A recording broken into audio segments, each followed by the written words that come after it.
bunting, the local shop, quaint church spires, and games on the green. Catch it! I suppose people have an idea of what the perfect village should be, but real villages are far more fascinating. I've lived in a village for 38 years now, and I know there's more to village life than the picture postcard suggests. They never get a bit tipsy. Oh, no. So I'm off for another summer, exploring the world of our smallest communities. I bet you wish you were here with me. From way down low Wow.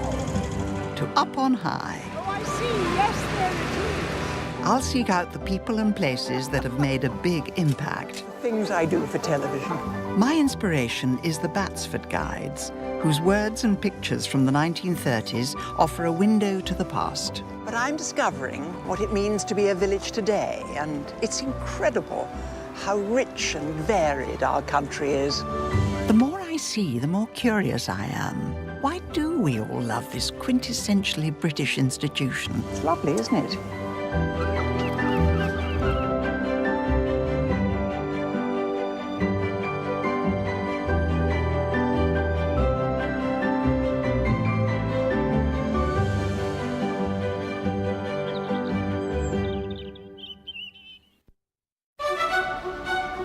The British countryside is a wonderful thing. And in the last 2 summers, I've been lucky to see a good deal of it. From the Highlands of Scotland to the Cornish Peninsula. I've visited 18 counties and 62 villages. I couldn't possibly say where our finest villages are found, but for many, there is one area which always comes to mind. Fields of corn and this wonderful honey-coloured stone. It could only be in one place, the Cotswolds. There's something about the Cotswolds that puts it top of many people's list. It's a land where the picture postcards seem real. One thing I've always wondered is, what are the Cotswolds? It's not a county, it's not a national park. So hopefully on this visit, I'm going to find out what makes the Cotswolds the Cotswolds.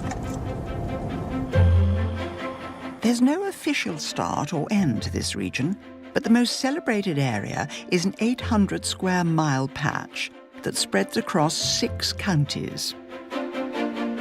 50 years ago, this was designated the Cotswolds Area of Outstanding Natural Beauty. But I'm quite sure the Cotswolds have been beautiful for far longer than that. And in a world of picturesque villages, it's difficult to know where to begin.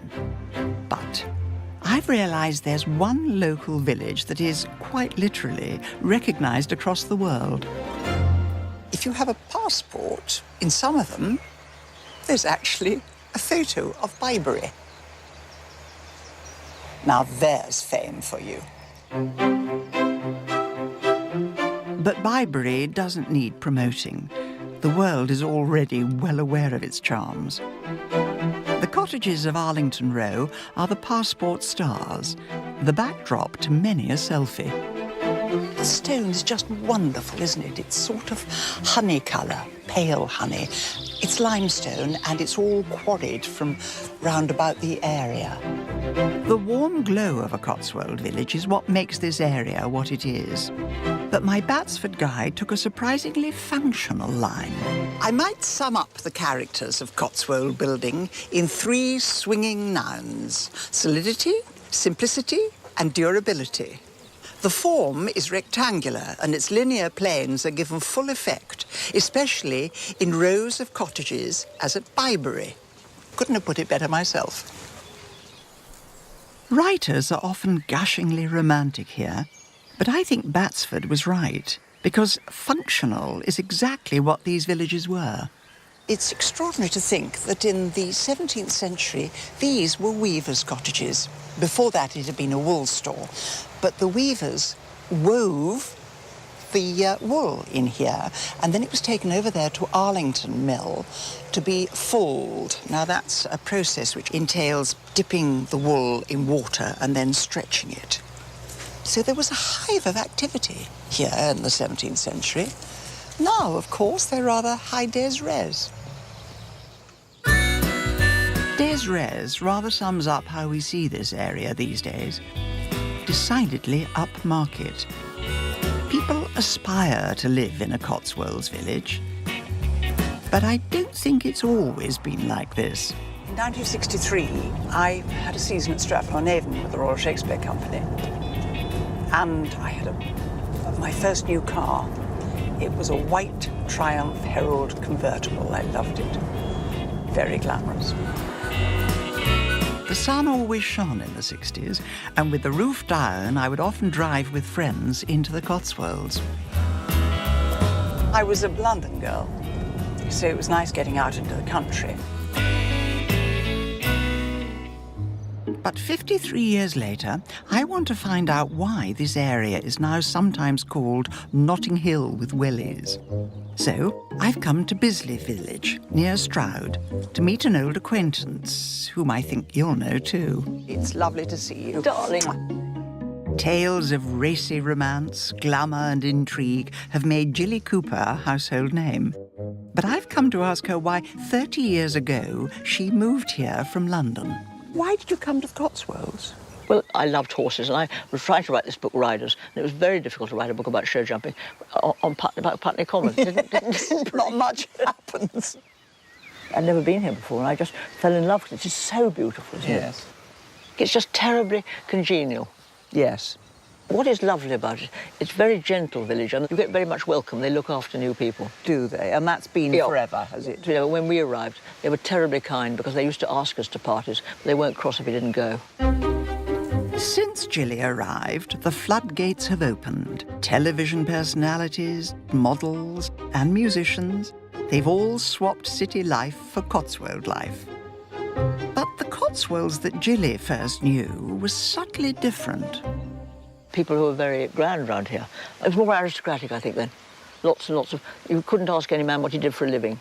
No. Because he never did anything. None of them did. It's a royal triangle. I mean, the Prince of Wales and Camilla at Tetbury, Princess Michael and Prince Michael over there at Lippitt, and Princess Anne at Gatcombe. Gatcombe, yes. So why did they come here, do you think? I think it's just ravishingly beautiful houses and probably a bit away from Buckingham Palace, probably. Yes.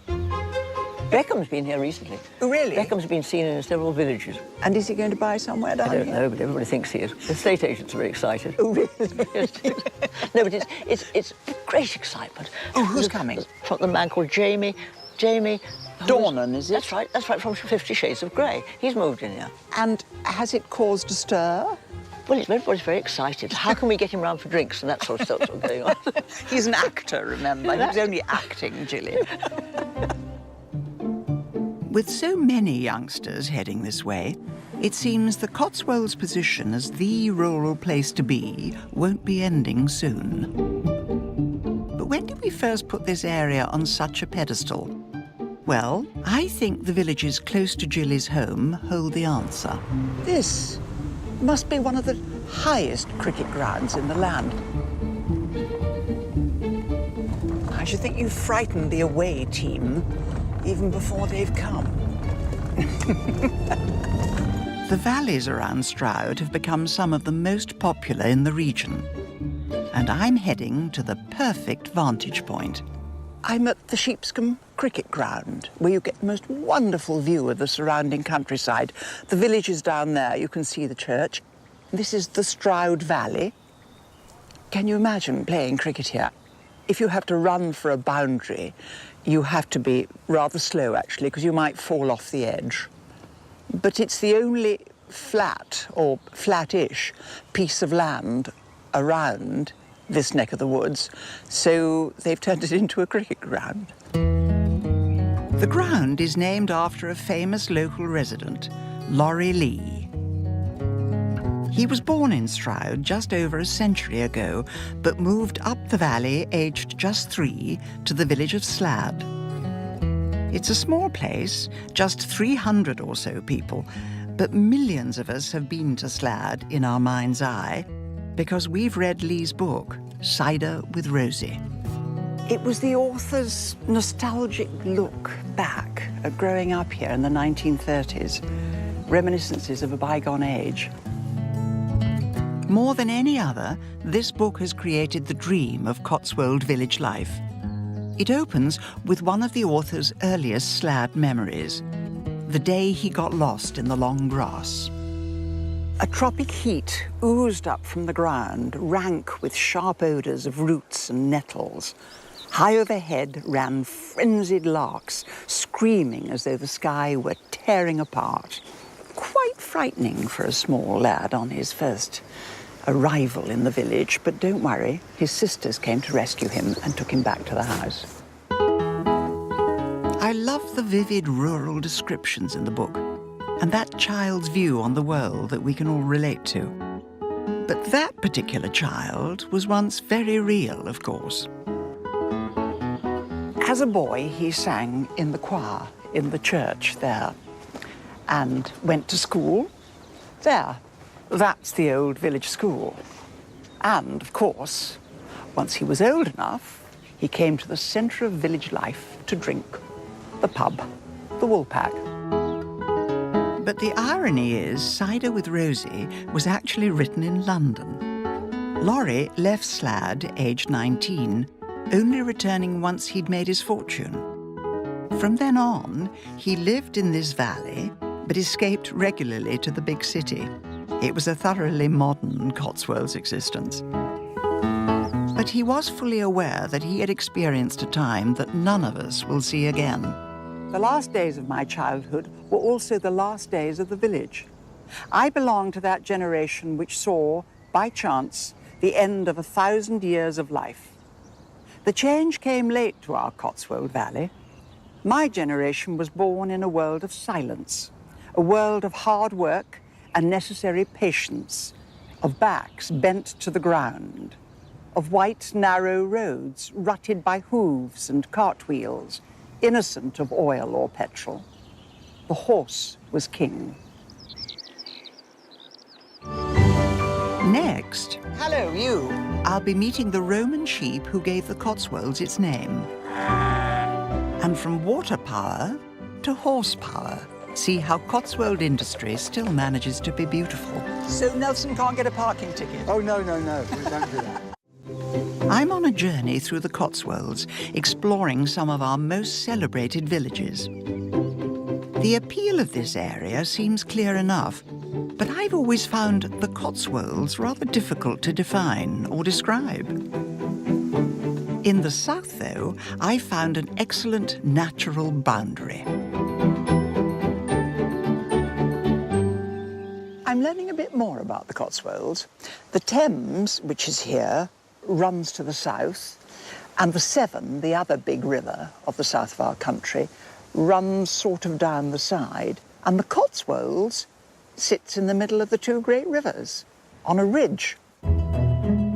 That ridge runs northeast from Somerset and is made of the honey-coloured limestone which we now see in so many local villages. But many of those villages were built to service a local industry. You could call it Britain's original industry, and it started right here on the limestone grasslands. Hello, Steve. Hello. And hello, you. Come on, boys, come on. Steve Parks keeps a small flock of Cotswold lions. Come on, Ed. Now, as many of you will know, I'm happy to learn about any sheep. But the Cotswold lion is a noble name for an ancient breed to which we all owe a debt of gratitude. How many are there? There's 14 in total in this field. Yes. Right. Yep, and they're this year's ram lambs. If I'm a judge, I'm looking for a good fleece Yeah. and a nice fringe. Nice fringe, white in the face, black in the nostrils, Right. slight dark ring round the eyes. So the eye makeup has to be rather good. Rather good, Yes, absolutely. yes. Yeah. The ancestors of these cuddly creatures were the foundation of England's medieval wool trade. For 500 years, the national economy relied on wool, but here in the Cotswolds, things got off to a very early start. When the Romans decided to settle here, the whole area looked totally different. It was open, wolding hills. So Wolds is Wolds is a rolling hill. a rolling hill, right? The first sheep they brought, we think from North Africa, from a hot, dry climate, for this wool, this lustrous wool, because the ones that were here were only the little primitives and had very coarse feces. Yes, of course. And so they wanted a lovely, soft wool. For their togas. Yeah, exactly, exactly. And the name for a sheep shed in those days was a cot. A cot? So it was the area in England where they kept the sheep in cots on Wolding Hills. Hence, Cotswolds. Cotswolds. Gosh. By the 12th century, it was said the best wool in Europe was English, and the best wool in England was Cotswold. It made a fortune for landowners and the crown. They kept mainly castrated males because that produces the best wool. Taxes levied on it paid for wars and paid for the whole sort of economy of the country. The Cotswolds' next trick was to start processing that wool. Weaving villages like Bibury appeared and boosted local wealth further. That's what built all the manors around here and all the churches. This area has turned rich purely and simply off the wool. The source of Cotswold wealth, the sheep. Really beautiful and fascinating to learn that this breed has been here, what, almost 2,000 years. Not these sheep, but they're very lovely. To understand the success of wool here, you just have to look around. This is still a world of endless fields, well-preserved villages, and very grand churches. It was a wealthy world the Industrial Revolution could barely touch, except for in a few places. I'm heading north to a village that caught the tail end of the wool years, but then embraced mechanization. But as befits this area, it appears to have made industry look very pretty indeed. The village of Blockley. It's strange to think, but in the 1600s, Blockley was a hive of industry. It was known as the village of the watermills. There were 12 of them, and they were all powered by this brook. The village today stretches along the valley. Old woolen mills were built close to the Blockley Brook, workers' cottages alongside. But as the Industrial Revolution dawned, many of the mills turned to a rather unexpected line of work. The people of Blockley were looking for a way to make their village richer and different from other villages. And so, Blockley became a centre of the silk industry. 35 miles away, Coventry was the centre of Britain's silk world, where raw silk would arrive from Asia. But local water attracted the industry to Blockley. Our water has got a lot of limestone. It brings the sheen out on the silk. It makes it shinier. Malvern Mill is the home of Jeremy Bourne, but 180 years ago, this was where you'd find Blockley Silk's leading lady. I often tell people she's my heroine, was the wonderful Lucy Russell, who lived here. This was her mill. Oh, really? She married a man who died very young and left her to run the business. I always rather imagine her as being like Bathsheba in Far From the Madding Crowd. Yes, You know, yes. the beautiful young girl who took on all the local hard men. With a lot of brains, yes. Yes, that's right. Lucy's workers were required to throw the silk. The process of washing, twisting and winding became Blockley's speciality. Back in Coventry, it could then be woven into ribbons, the essential 19th century ball-gown accessory. Blockley became, by mid-Victorian times, a town. It Oh, had really? over 3,000 people. There were 70 shops. We've only got one now. The brilliant Lucy Russell ended up controlling several mills, but she left her village with a far more important legacy. She spotted very early that the reason for a lot of cholera and typhoid in the village, sometimes as many as 70 cases a year, was because they all drank out of the brook, which they shared with the sheep and Of every other course. kind of unmentionable thing. Yes. So she got her men to dam up 5 springs along the bank, pipe them all into one outlet, and she went round and told everybody in the village that they mustn't drink out of the brook, they must drink the pure water that came out of the hillside. The villagers clearly listened, because incidents of typhoid and cholera dropped immediately. There it is. Lucy Russell's Spring. It says, water from the living rock, God's precious gift to man. Jeremy tells me he's been drinking this water since he was 7, and it's wonderful. As fate would have it, Lucy's water fountain has lasted a lot longer than Blockley's silk.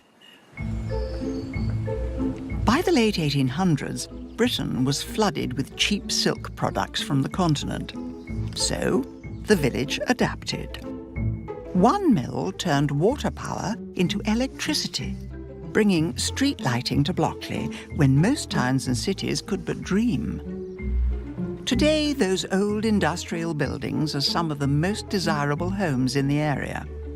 But just outside the village, it turns out local industry is alive and well. What's more, it's marvellously British. A handful of craftsmen work in a small factory to produce something that's entertained everyone from the two fat ladies to Harry Potter. Blockley is the home of the British sidecar. Bikes, bikes, bikes. Watsonian sidecars have been making the ultimate motorbike accessory for over a century. Ben Matthews has been running the workshop for 20 years. Tom Watson started Watsonian sidecars in 1912. He was actually a builder. Really? Yes, and he designed and built a sidecar that was a folding sidecar, and the intention was that it would fold up so you could wheel it down the alleyway of a Victorian terrace house. The following decades saw sidecars used for all manner of purposes, from taxis to ambulances to army vehicles. But their heyday was the 1950s. Britain's motorcycles and accessories go on show at Earl's Court, London. This is the Watsonian Streamlined Sport Sidecar. It was a cheap form of transport to take your wife and kids out, and you could get up to 4 or 5 people on a motorcycle with the addition of a sidecar. The arrival of the Mini put a dent in sidecar sales, but the sidecar company moved with the times. In the early 80s, a Birmingham factory that had produced thousands became a Blockley factory, producing dozens. We build them for people that have families, motorcyclists that want to take the kids out. We do an awful lot of sidecars for people with dogs. Do you drive a sidecar or ride it? You drive it. Well, today I am most definitely letting Ben do the driving.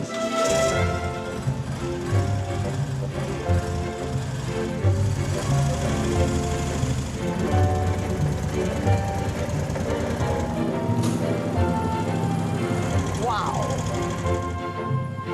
It's not too glowy. I mean, one feels very safe. But I'm not getting away with a tour of the tiny Blockley industrial estate. It's the open roads for me. Seen the young foals in the field? Yes, they're beautiful, aren't they? They're wonderful.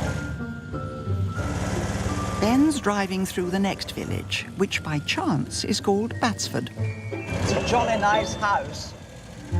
Tiny Batsford is suitably stunning, of course. There's that lovely Cotswold stone. What a perfect backdrop for the latest chapter in Blockley industry.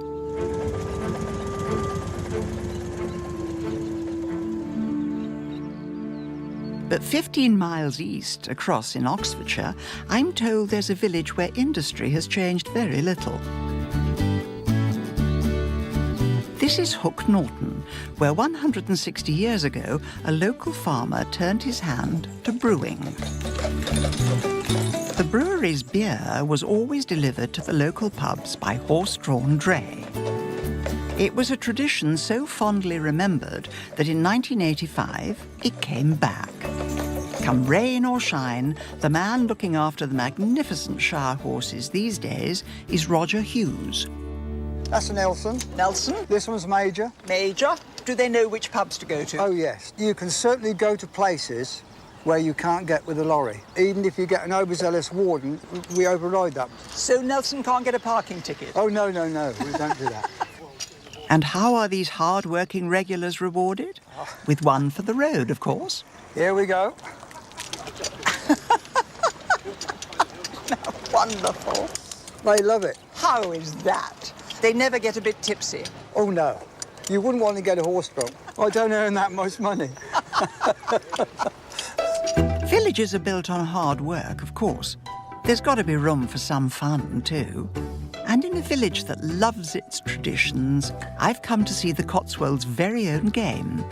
I'm looking for Aunt Sally. Here's Sally. Knock her off and you score a point. Aunt Sally is big news in Oxfordshire, pretty much unknown everywhere else. In charge of the scoring today is Pear Tree landlord John Bellinger. You play 3 legs, but of course the most important one is the 4th leg. Right. Because the 4th leg is a beer leg. So that means whoever loses buys The the round. losing team buys the person on the opposite team a drink. We say it matters more when there's beer on it. So you win anyway. Well, as a landlord, Yeah, yes. Yeah, I suppose I do. Like many a good pub game, Aunt Sally's origins are shrouded in mystery. But it seems clear it was being played in Oxfordshire by the late 1800s. There's a few different versions. The one that I've always stuck with, Yeah. the doll, the small skittle, was in the shape of a woman's head, based on some old character whose name was Sal, and therefore it became Aunt Sally. This all sounds rather sexist. But since the Second World War, the game has been refined and turned into a respectable pastime that any Prime Minister would be happy to be associated with. I think it's more difficult and complicated than it looks. And I've never been good at those sort of games. But it's great to see some of the old traditions kept alive after hundreds of years. And strictly between ourselves, I think it's a jolly good excuse to drink beer. Next, I'm heading to the classic village manor house that inspired one very grand designer. It looks rather happy and comfortable. And I discover the unsung heroines of the Cotswolds war effort. Is this a photo of you? That was me when I was young and innocent. I'm halfway through my Cotswolds journey, reminding myself of just how unspoilt this area is. And right by the banks of the Thames, I'm heading to a village whose riverside location helped put it on the map. Isn't this a wonderful view? I love being by a river. Strange to think, isn't it, that ere long, the water from here will flow past the Houses of Parliament, down the way to the estuary between Kent and Essex, and out into the sea. Appropriately, the influence of my next village flowed to London and far, far beyond. Kelmscott is a charming Oxfordshire community of just 100 people. There are 2 working farms and a village pub, still set around a glorious Tudor manor house, which I've come to see. From 1871, this was the rural retreat of poet, artist and designer William Morris, and it remains a shrine to everything he stood for. Lovely wooden banisters. Yes, aren't it they? is. Morris lived through an age of mass production and believed it had robbed the world of craftsmanship, quality and, above all, beauty. Oh, what was this room? The drawing room? It was, yes. It's called the White Room, Well, yes. not that surprisingly. Morris came here from London with his wife Jane and their 2 daughters. But today I'm meeting house curator Dr. Cathy Haslam. Had he been to the Cotswolds before, do we know? He knew the area well. He'd been to university in Oxford and Right. explored the countryside around about quite exhaustively. And Janie was from the area herself. Both Oh, her was she? parents were born in villages nearby. Kelmscott and its manor house were the perfect industrial antidote for Morris. It was a deeply passionate relationship that he had with the house. And that was because not only was it ancient, but it was part of a working community, an ancient working community, which of course Morris and his family came to know very well. Morris would spend hours by the river, fishing, and of course, observing. The waterside trees inspired his most popular design of all, willow bough, which will soon notch up 130 years of continuous production. And then there's the brilliantly named strawberry thief. He observed the thrushes stealing the wild strawberries, which still grow here. Morris's work gave rise to the arts and crafts movement, which spread from here to Japan. But his simple mantra was this: have nothing in your house that you do not know to be useful or believe to be beautiful. I'm sure we should all aspire to that. But there was one rather unexpected and somewhat risque presence at Kelmscott that sheds a very different light on life at the manor. It was also somewhere that his wife, Janie, and his friend Rossetti could conduct the relationship which it was obvious to both William and all his friends had begun to develop a few years earlier. Really? And he knew about it? Absolutely. It was a joint decision, I suppose one could say, and for the first 3 years, Morris and Rossetti took the house on a joint lease with the intention that Rossetti would spend time here with Janie and the daughters. Wow! But a century and a half later, this chapter of village intrigue is almost forgotten, whereas 20,000 people still come each year in search of Morris's willow boughs and strawberry thieves, with just a few exceptions. We occasionally get people who expect to find Morris Minor cars. Ah, what a disappointment. What you will find here is a lasting connection between Morris and the village. Not only did Kelmscott have an influence on Morris, Morris had an influence on the village as we see it today. After his death in 1896, his family commissioned several cottages and the village hall. With their mix of carved limestone and rough stone roof slates, their character and construction blends with the wool-rich Cotswolds of Tudor times. There's even a sculpture of William Morris built into the wall of this house. He looks rather happy and comfortable. And well he might, surrounded by trees and birds in the village he loved best.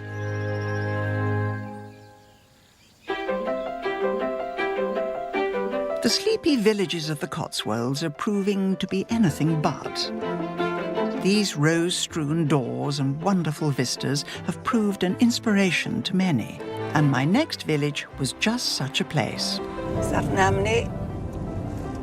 Yes, that's Amney St. Peter.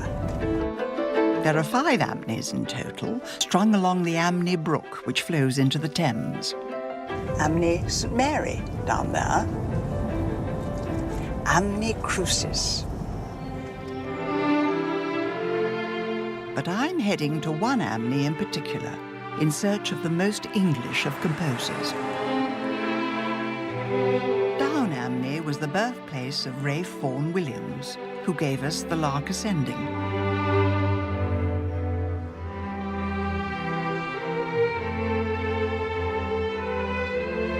When the nation was asked to choose its desert island discs a few years ago, The Lark Ascending was the #1 choice. A piece in honour of the English countryside.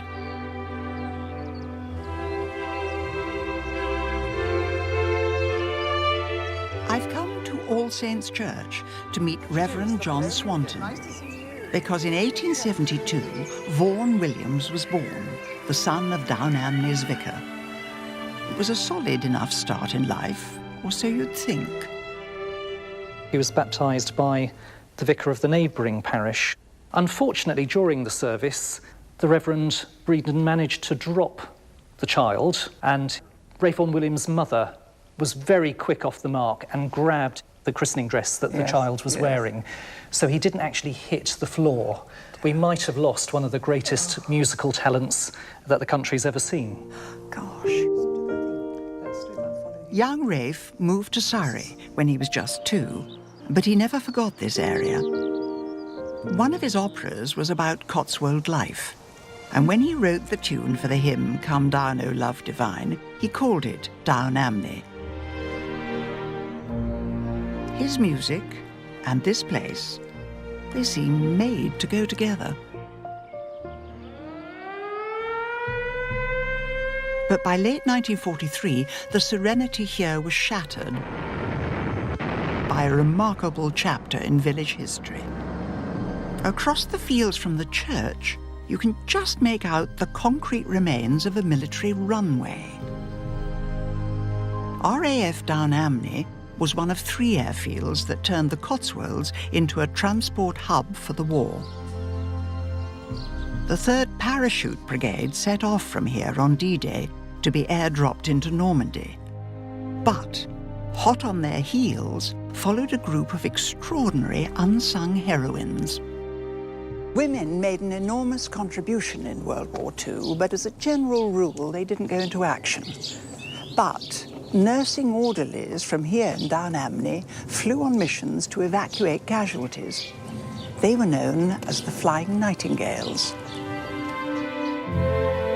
1 week after D-Day, Dakota planes started flying nurses out to Normandy to care for injured soldiers and, when necessary, bring them home. Either side of this road, there were buildings that were fully equipped as hospitals with all the staff that was needed. The Flying Nightingales would bring their patients back here, where they were assessed, before being taken on to more permanent facilities. In the first 2 months, the 200 Flying Nightingales helped bring 20,000 wounded soldiers back to the Cotswolds. As the Allies pushed east across Belgium to the Rhine, those numbers went up and up. 72 years after those remarkable times, I'm delighted to be meeting someone who was there. Lillian West is 92, and she believes she is the last of the Flying Nightingales. Is this a photo of you? That was me. In your uniform? When I was young and innocent. Oh, you're lovely. Having volunteered as a teenager, Lillian received 6 weeks medical training. She was 20 as operations here got underway. How many times did you fly over to France? Quite a few times. Was it? And were the boys in much pain? A lot of them were moaning and groaning, and I said, don't worry, boys, you'll be okay. Each Dakota flight could carry 18 stretchers and numerous walking wounded. If we were shot down, we had to stay with our patients. You did? You weren't allowed to run for it? No. If we were shot down in a channel, we'd have to find a piece of fuselage, hang on to it, see how many patients you could get out the plane, and that was it. By the end of the war, almost 100,000 casualties had been returned to the Cotswolds. But only a twist of fate allowed Lillian to see the war's conclusion. Went out with the boys. We burst a tyre on landing near Lille. You were landing in France? We landed in France, yeah. Lillian's flight crew remained in France to repair the plane, whereas Lillian was put on the next available spot back to Downamney. We didn't know that we hadn't gone back with them. They got shot down over the channel by the big guns. So none of these made it? None of them made it at all.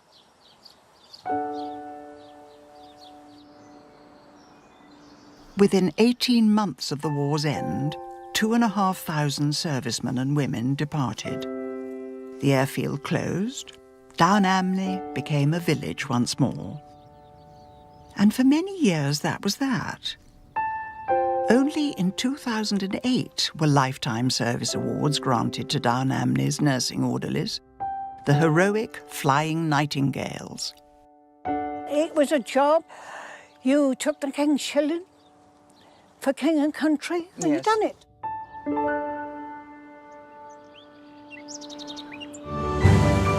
Next. This is lovely, isn't it? My guidebook has some gossip on the residents of my final village. They call them the Yubberton Yawnies. And it's shiny noses all round at the village fete. I think the Springer's got the waggiest tail. Very good competition. I'm on the final leg of a journey exploring the smallest communities of the Cotswolds. And I'm making use of a road every visitor here gets to know, the A429. Or, as the Romans knew it, the Fossway. The Romans certainly knew a thing or two about roads. This road ran all the way from Exeter to Lincoln and follows the ridge of limestone that's come to define this area. A bend in the Fosse Way. There are many. Those Romans could never imagine how busy their road is today. My last village, on the other hand, is something of a well-kept secret. This is Ebrington, or if you're a true local, Yibberton. This is lovely, isn't it? The classic Cotswold village. Ebrington is full of listed buildings. Listed because they display a rare feature in the Cotswolds, a thatched roof. But down below, that familiar warm limestone is still there. The further north you go in the Cotswolds, the darker the stone becomes. And if you look, it's a wonderful colour here. The secret is iron oxide. It occurs naturally in the limestone. But there's more in Ebrington stone than other villages I've been to.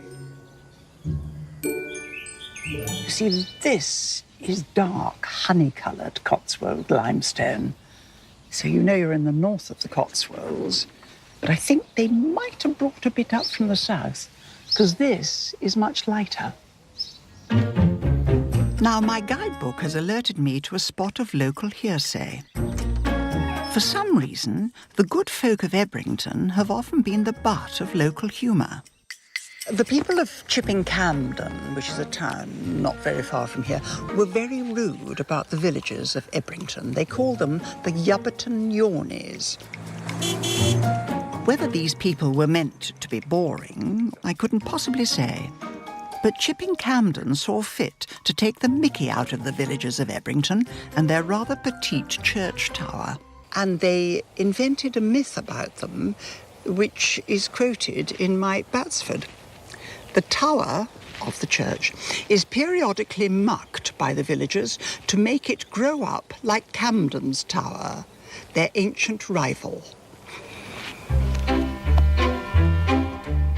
Well, there's no sign of any mucking today, or anyone being boring. Far from it, this afternoon, everyone is heading to the Ebrington Fete. And so am I. That'll do. Thank you very much. You may enter. Thank you. For 40 years, Ebrington's Fete has been taking over the cricket ground for one Saturday each summer. And today, it's not even raining. But the history of the great village fete goes back a lot further than that. Fete is a French word meaning holiday or party, but has been used in English since the 18th century, when landowners would give their workers a day off and lay on food and drink. 50 pence for the tea, 50 pence for the cake. There's the pound. Thank you very much. And the odd competition too, like the jam jar tombola. That's terrific. I have got night lights, very important. Christmas decorations, can always do with those, and I'll find out what those are later. Early summer has always been the time of year for fetes. Crops have been planted, yet harvest is still some way off. Can I have one of these? Thank you very much. Of course, the great thing about modern fetes is that brilliant mix of fun and fundraising. Friendships are strengthened, and so too are the village accounts. How much do you think you'll raise? About £5,000 maybe for the village organisation Really? to take part. That's brilliant. A big player in the fundraising stakes is that confirmed crowd pleaser, the dog show. I can't decide whether it's best of breed or most like their owner. But I found the dog show organiser, Claire Ambler, who presumably knows what's going on. This is... Most waggiest tail. The most waggiest tail. Yes. I think the Springer's got the waggiest tail. Do you have a dog yourself? I do. Izzy. My daughter has entered her in the most scruffiest dog category, which I don't approve of. No, neither do I. Neither do I. I hope she doesn't win. But for now, it's all about those tails. Got second. The Springer got second. Very good competition. Village life and the Cotswolds really do seem made for each other. I set off wondering how best to define this area. And what I found is a land of simple beauty, full of wonder and surprise. Today, it's the place to be seen. But for centuries, the Cotswolds has quietly hidden people, events, and industry that have led the way and shaped the nation. Not bad for a place named after sheep pens on a hill. For me, though, it's all about those beautiful honey-coloured houses. It is fascinating to realise that all these beautiful villages are here for practical purposes. Agriculture and industry brought the people here.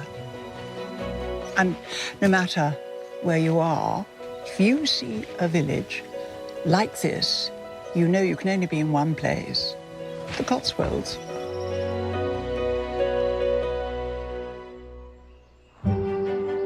Next time, I'm amongst mountains and lochs galore, seeking out some of the most extreme communities I've ever visited.